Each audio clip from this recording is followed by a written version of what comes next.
Et puis un peu de fraîcheur en ce dernier jour de canicule. La saison des vendanges a commencé plus tôt dans le Var et les vendanges nocturnes sont de plus en plus nombreuses.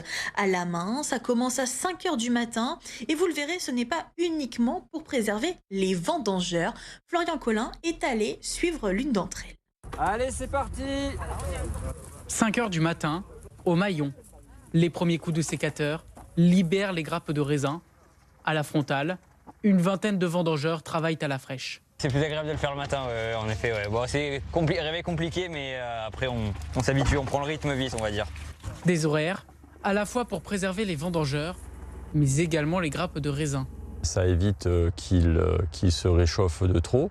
En vinification rosée, ça évite donc qu'on extrait trop de couleurs, parce que plus on va rentrer des raisins chauds, plus on va extraire de couleurs en vinification rosée. Mais également, plus on va rentrer des raisins chauds, plus ils vont être soumis à des processus d'oxydation qui risquent d'altérer les arômes futurs. Donc pour garder le maximum de potentiel aromatique, on vendange aux heures les plus fraîches de la journée, donc c'est-à-dire maintenant. Une fois le tracteur plein, le raisin prend la direction de la cave. Julien actionne la remorque, donc c'est une remorque avec un bec vibrant qui permet de réaliser un tri.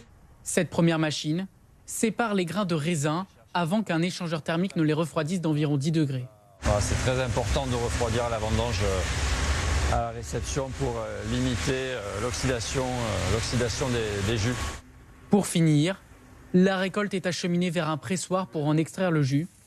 Pendant ce temps, les vendangeurs continuent le travail dans les vignes.